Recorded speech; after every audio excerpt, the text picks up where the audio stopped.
Did you know a third tower fell on 9/11? That sign is today right above Times Square here in New York City. It was placed there through donations to a group called Rethink 9/11. It's a global campaign that spans from Australia to Canada, from San Francisco to right here in New York City. So what is Rethink 9/11? And candidly, wouldn't only fringe people still question what happened on 9/11?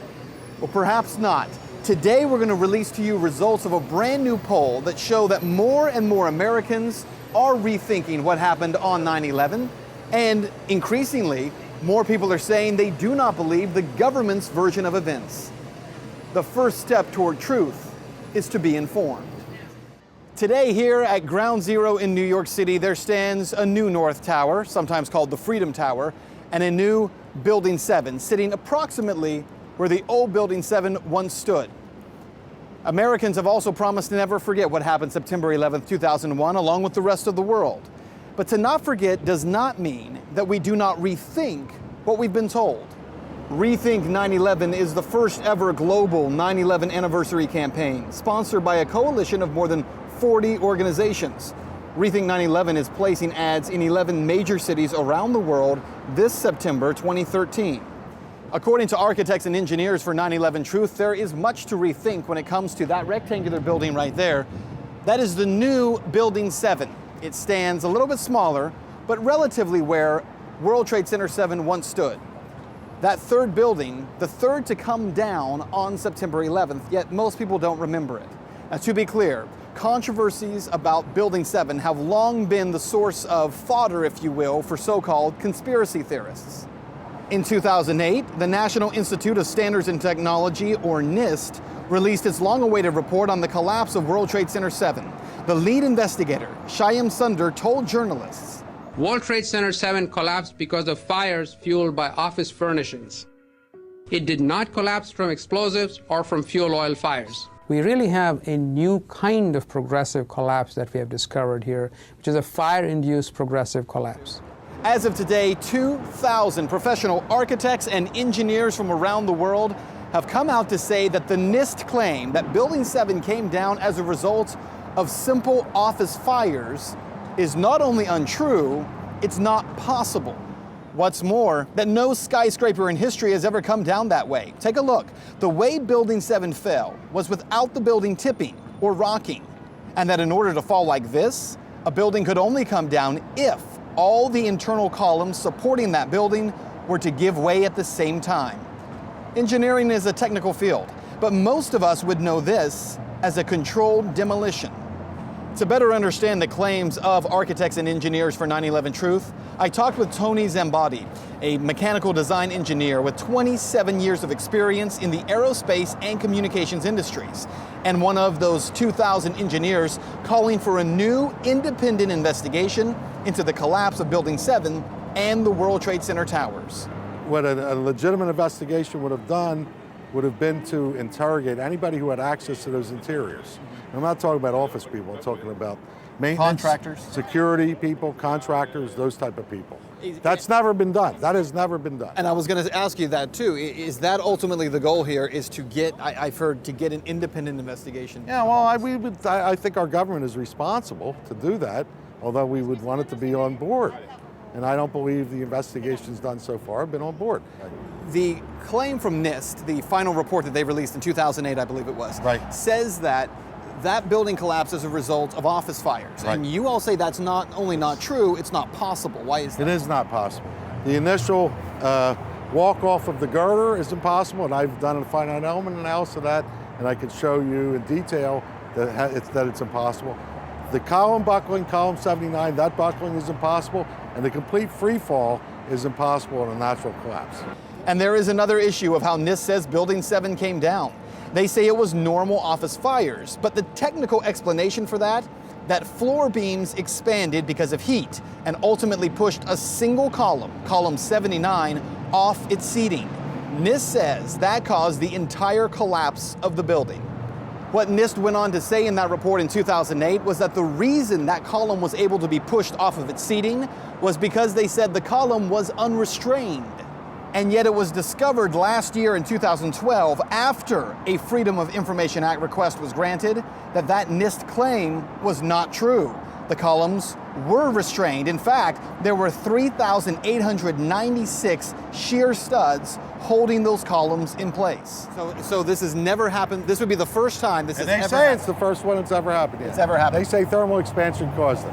When I say caused it, is they took out the complete core for 8 full stories. And that pulled in the exterior, and in a controlled demolition, when you have a core and an exterior, and you take the core out, it pulls in the exterior and it comes down. What happens if you leave half of them? So if it's not a controlled demolition, if you just have a failure of half the columns, You'd have a partial collapse. Now, something else Tony's very passionate about is something called deceleration, and this goes back to the collapse of the World Trade Center North Tower. If you take a look at this video, you can see how the tower began to collapse. But Tony says this isn't possible because of something called deceleration. Look, the easiest way to explain it is like this. If you take a nail and you hit it with a hammer, the force that drives the nail into a block of wood is caused by the hammer. But at some point, the force actually pushes the hammer backward. That process is called deceleration. So again, look at this video. Here's how it should happen. As the top of the tower collapses, you should see a moment of impact where the force of the top floors falling pushes them upward. But that doesn't happen. As Tony says, you can see the building goes into free fall. There is no deceleration. So the professional challenge to the official story, again coming from 2,000 architects and engineers, is that the only way these buildings can go into free fall is through a controlled demolition, meaning the columns inside the building have to be wiped out first. Now, that's again the professional challenge. So how do families of 9/11 victims feel about this? Some may be offended by the call for a new investigation, but others are not. Bob McGelvain lost his son on 9/11. First of all, Bob, thank you for sitting down with us. Tell us about your son. You said he worked for Merrill Lynch, and he went into work that morning, September 11th. Bobby had just started Merrill Lynch. No one was able to get a hold of Bobby. The towers hit. We weren't that worried because we knew he worked at Merrill Lynch. At least 150, I know 150 people called him that morning. No one ever got a response, but obviously the phone was working. But he worked at Merrill Lynch, so why was he at the North Tower? There was a seminar. So this is what we had figured. There was a seminar Merrill Lynch was sponsoring on the 106th floor that day. For Bob, the most shocking thing about his son's death is that unlike most 9/11 families, Bob was able to recover parts of his son for burial. And he actually received a cause of death from the coroner. I finally got up to the morgue, talked to the doctor who examined him. Now, no matter how you look at it, he got hit by a sudden force. Based on the fact that he was impacted by something. Something, yeah, a force. Yes. Yeah, some sort of force. Okay. So, because top of his head was taken out, his right arm was blown off.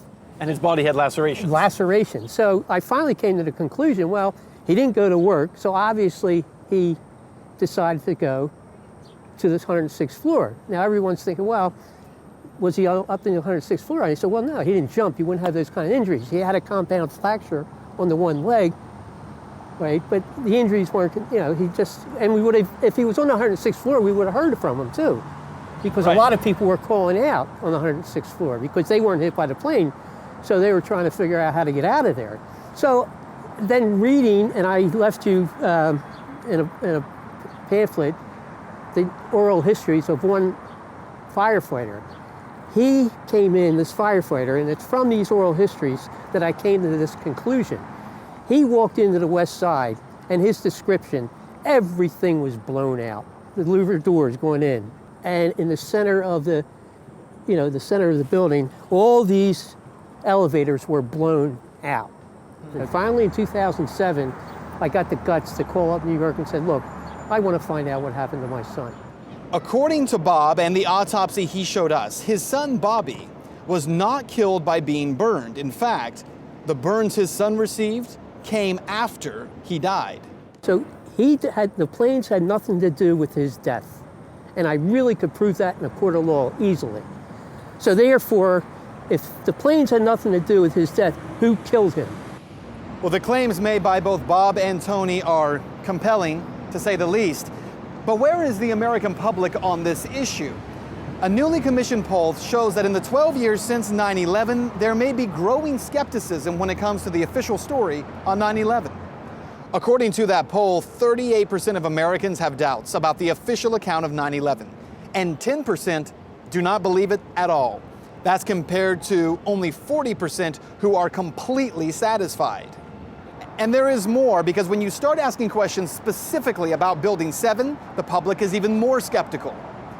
46% suspect or are sure that it was a controlled demolition, compared to 28% who say fires. That again, the official story.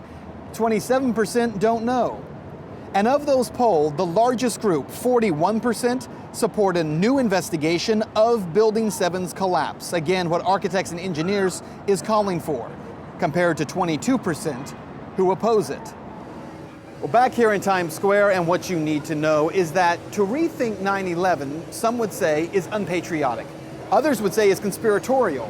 But increasingly, those folks are in the minority. It's amazing how far we've come in 12 years. And consider this, despite what this campaign is all about, to rethink 9/11 is about much more than just September 11th, 2001. Over the past 12 years, every civil and constitutional right that's been taken from Americans has been done so in the name of security. Our right to due process, our freedom of speech, our right to our personal effects, the right to privacy, all of it taken as part of the global war on terror in the name of security. Now, we can have an argument about whether or not today we are more secure. But one thing that is beyond argument is whether or not today we are more free. To rethink 9/11 means that we still have the right to question those who have taken our rights, how they've taken them, and why. And that is Reality Check.